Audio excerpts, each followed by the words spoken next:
దేవుడి స్తోత్రం. మీ అందరూ కొందనాలో దేవుడి మాటలు విందాం. కొద్దిసేపు వ్యర్థంగా విందాం.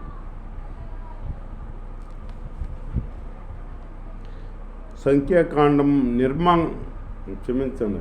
నిర్మాకాండంలో 3వ అధ్యాయంలో మోసే గురించి రాసిన. మోసే మిద్యాను యాజకుడైన ఇత్రోను అను తన మామ మందను మేపుసు ఆ మందను అరణ్యంలో అవతలకు తోడుకుని దేవుని పర్వతమైన హోరేబునకు వచ్చాడంట. వాళ్ళ మామ మందని మేపుకుంటా హోరేబు పర్వతంకి వచ్చాడంట మోసే. అక్కడ ఒక పొద నడిమికి అగ్నిజ్వాలల్లో యెహోవా దూత అతనికి ప్రత్యక్షమయ్యాను. ఒక పొద మండుతుంది. ఆ పొద మండుతుంది కానీ ఆ పొద కాలిపోతలా. ఏంటి విచిత్రంగా ఉందని మోసే దగ్గరికి వెళ్ళాడనమాట. సోతాకి దగ్గరికి వెళ్ళేటప్పటికి ఆ పొదలో ప్రత్యక్షమై దేవదూత మోసేతో మాట్లాడింది. అతనికి ప్రత్యక్షమై అతడు చూసినప్పుడు అగ్ని వలన ఆ పొద మండుస్తుండేను కానీ పొద కాలిపోలేదు. అప్పుడు మోసే ఆ పొద ఎలా కాలిపోలేదో నేను ఆ తట్టు వెళ్ళి ఈ గొప్ప వింత చూసేదాన్ని అనుకునేను. దానికి చూసుటకు అతడు ఆ తట్టు వచ్చుట యెహోవా చూసెను. దేవుడు ఆ పొద నడిమి నుండి మోసేతో మాట్లాడాను. మోసే అని అతన్ని పిలిచాను. అందుకు అతడు చిత్తం ప్రభువా అనెను. అందుకైన దగ్గరకు రావద్దు, నీ పాదముల నుండి నీ చెప్పులు విడువుము. నీవు నిలిచి ఉన్న స్థలము పరిశుద్ధ ప్రదేశము అనెను. నిల్చున్న స్థలం పరిశుద్ధ ప్రదేశం అంట. దేవుడి సన్నిధి కదా అక్కడ. దేవుడి పర్వతం మీద దేవుడి సన్నిధి ఉంటుంది. మరియు ఆయన నేను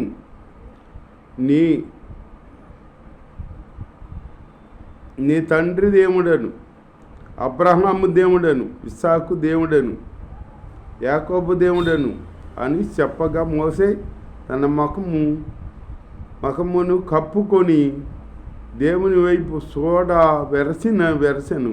చూడలేకపోయాడంట దేవుణ్ణి అంత కాంతి.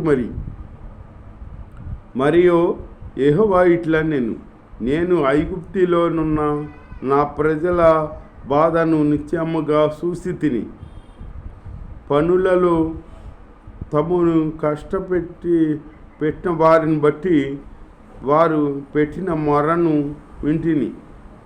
వారు దుఃఖములు నాకు తెలిసి ఉన్నవి కాబట్టి ఐగుప్తీల చేతిలో నుండి వారిని ఇడిపించుటకును ఆ దేశంలో నుండి విశాలమైన మంచి దేశమునకు అనగా కానానుకు, హితీయులకు, హమరీలకు, పెర్జీలకు, హివీయులకు, మొబిసీలకు నివాస స్థలమైన పాలుతేనులు ప్రవహించు దేశమునకు వారిని నడిపించుటకు నువ్వు దిగివచ్చి ఉన్నాను. ఇశ్రాయేలీయుల మొర నిజముగా నా వద్దకు చేరినది. ఐగుప్తీయులు వారిని పెట్టుచున్న హింస చూసితిని. కాగా రమ్ము, నిన్ను ఫరో వద్దకు పంపెదను. ఇశ్రాయేలైన నా ప్రజలను నీవు ఐగుప్తులో నుండి తోడుకుని పోవాలేనని అనెను. అందుకు మోసే నేను ఫరో వద్దకు వెళ్ళుటకును ఇశ్రాయేలీయులను ఐగుప్తులో నుండి తోడుకుని వచ్చుటకును ఎంతటి వాడను అని దేవునితో అనగా ఆయన నిశ్చయముగా నేను నీకు తోడై ఉందును. నేను నిన్ను పంపితిని పంపించుటకు పంపించినని ఇది నీకు సూచన. నీవు నీ ప్రజలను ఐగుప్తులో నుండి తోడుకొని వచ్చిన తరువాత మీరు ఈ పర్వతం మీద దేవుని సేవించెదరు. దేవుడు ఐగుప్తులో మోసేని ఆ ఇశ్రాయేలు పెద్దలను విడిపిస్తాకి సాధారణంగా వాడుకుంటా అంటున్నాడు మోసే ఏమో వాళ్ళని విడిపిస్తాకి నేను ఎంతటి వాడిని, నేను వెళ్ళలేను, నేను మాట్లాడలేను అంటున్నాడు మోసే. నీకు నోటి బోరగా నేను ఉంటాను, నువ్వు వెళ్ళి అంటున్నాడు దేవుడి స్తోత్రం, హల్లెలూయా. మోసే చిత్తగించుము, నేను ఇశ్రాయేలీయుల వద్దకు వెళ్ళి వారిని చూసి మీ పితరుల దేవుడు మీ వద్దకు నన్ను పంపెనని వారితో చెప్పగా, వారు ఆయన పేరేమి అని అడిగిన వెడల వారితో ఏమి చెప్పవలెనని దేవుణ్ణి అడిగాను. ఇశ్రాయేలు పెద్దలు మిమ్మల్ని విడిపించమని దేవుడు పంపాడంటే, ఏ దేవుడు పంపాడు, ఆయన పేరేంటి అని అడుగుతారనుకో, అప్పుడు నేనేం చెప్పాలి అంటున్నాడు. అందుకు దేవుడు నేనే అన్నవాడనై ఉన్నానని మోసేతో చెప్పాను. ఉన్నవాడును అన్నవాడనై ఉన్నానని మోసేతో చెప్పాడు. మరియు ఆయన ఉండినను వాడు మీ వద్దకు నన్ను పంపెనని నీవు ఇశ్రాయేలుతో చెప్పవలెనని నేను. మరియు దేవుడు మోసేతో ఇట్లా నీ పితరుల దేవుడైన యెహోవా అనగా అబ్రహాము దేవుడు, ఇస్సాకు దేవుడు, యాకోబు దేవుడు నైనా యెహోవా మీ వద్దకు నన్ను పంపెనని నీవు ఇశ్రాయేలుతో చెప్పవలెను. అబ్రహాం దేవుడు, ఇస్సాకు దేవుడు, యాకోబు దేవుడు, యెహోవా దేవుడు నన్ను మీ వద్దకు పంపాడని చెప్పమంటున్నాడు అనమాట. దేవుడి స్తోత్రం, హల్లెలూయా. నిరంతరము నా నామము ఇదే, తరతరములకు ఇది నా జ్ఞాపకార్థ నామము.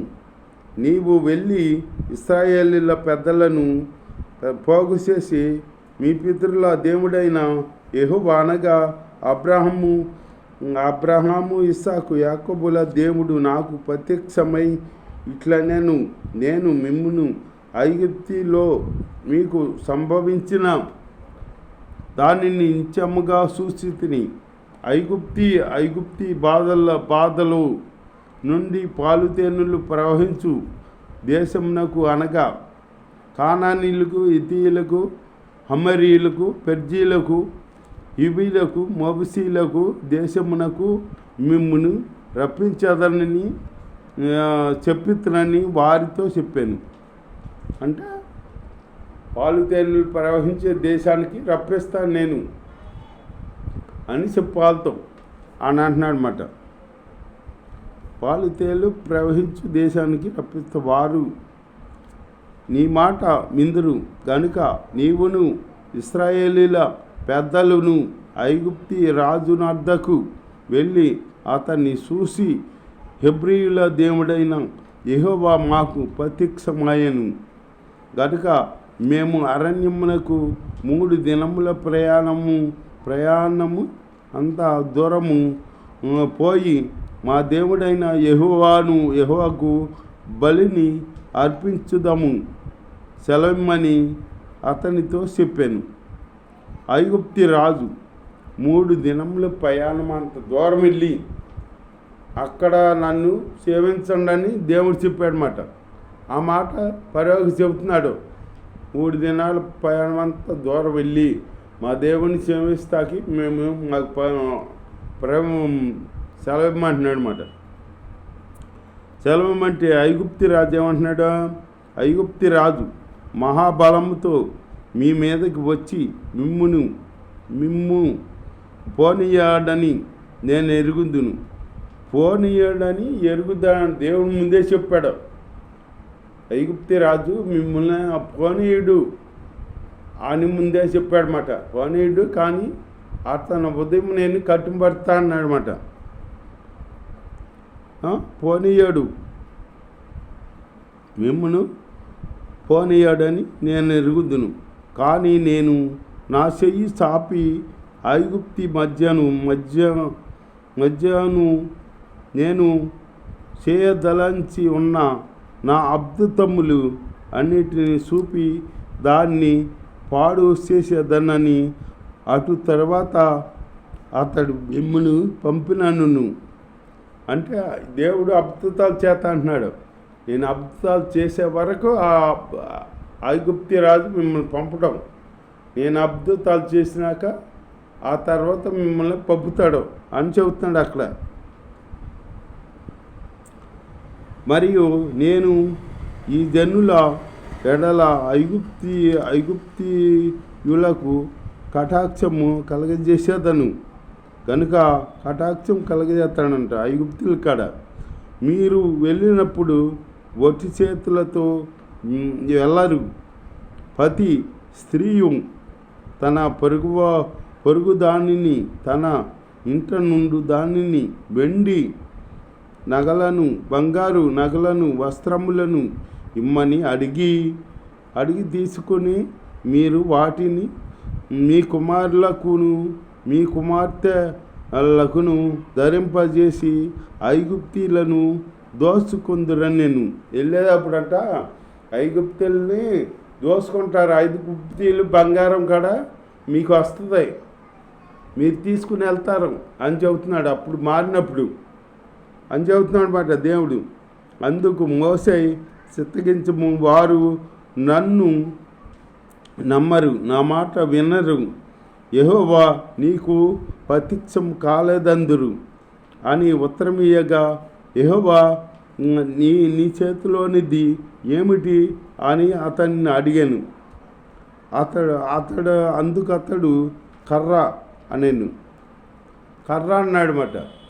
కర్ర అంటే అప్పుడు అన్నాడు, అప్పుడు ఆ నేలను దాన్ని పడవేయమనేను. అతడు నేలను పడవేయగానే అది పాము అయ్యాను. మోసే దాని నుండి పారిపోయాను. అప్పుడు యెహోవా నీ చెయ్యి చాపి దాని తోకను పట్టుకునమనగా అతడు తన చెయ్యి చాపి దాన్ని పట్టుకునగానే అది అతని చేతిలో కర్ర అయ్యాను. పట్టుకోగానే మళ్ళీ అతని చేతిలో కర్ర అయిపోయింది అన్నమాట. అది దేవుడు అద్భుతాలు, అటువంటి అద్భుతాలు చేస్తాడన్నమాట దేవుడు. కర్ర అయ్యను. ఆయన దాని చేత వారు తమ పితరుల దేవుడైన యెహోవా అనగా అబ్రహాము దేవుడు, ఇస్సాకు దేవుడు, యాకోబు దేవుడు నీకు ప్రత్యక్షమయ్యానని నమ్ముదురే. నేను అప్పుడు నమ్ముతారా అని చెప్పాడన్నమాట. నమ్ముదురా నేను. మరియు యెహోవా నీ చెయ్యి నీ రొమ్మిన ఉంచుకొని అనగా అది అప్పుడు కాడ నమ్మకపోతే, ఆ పాము చేసినప్పుడు కాడ నమ్మకపోతే మళ్ళీ రెండో అద్భుతం చేయమంటున్నాడు అన్నమాట. రెండో అద్భుతం ఏంటి? నీ చెయ్యి నీ రొమ్ముని పెట్టుకోమన్నాడు అన్నమాట. నీ చెయ్యి నీ రొమ్మున ఉంచుకొనుము, దాని ఎలుపలికి తీసినప్పుడు నీ చెయ్యి కుష్టము గలదై హిమము వలె తెల్లగా ఆయను. తరువాత ఆయన నీ చెయ్యి మరలా నీ రొమ్మున ఉంచుకొనమనగా అతడు తన చెయ్యి మరలా తన రొమ్మున ఉంచుకొని తన రొమ్ము నుండి ఎలుపలికి తీసినప్పుడు అది అతని మిగిలిన శరీరం వలె ఆయను. అప్పుడు మిగిలిన శరీరం ఎట్లా ఉందో అది కాడ అట్లా మంచిగా మారిందన్నమాట. మరియు ఆయన వారు నిన్ను నమ్మక మొదటి సూచక్రియను బట్టి వినకపోయిన ఎడల రెండవ దాన్ని బట్టి విందురు. వారు ఈ రెండు సూచనలను బట్టి నమ్మక నీ మాట వినకపోయిన ఎడల నీవు కొంచెము ఏటి నీళ్ళు తీసి వెండిన నేల మీద పోయవలెను. అప్పుడు నీవు ఏటిలో నుండి తీసిన నీళ్ళు పొడి నేలను మీద రక్తమగునని మూడో అద్భుతం రక్తమగుతాయి అంట. అట్లాగే దేవుడి అద్భుతాలు గొప్ప గొప్ప అద్భుతాలు అన్నమాట. దేవుణ్ణి అలాగా అద్భుతాలు పొందుకునే బిడ్డలుగా ప్రార్థన చేస్తూ ఆయన్ని అద్భుతాలు పొందుకునే బిడ్డలుగా మనం కాడ ఉందాం. దేవుడి వాకి నిలిచగా ఆమేన్.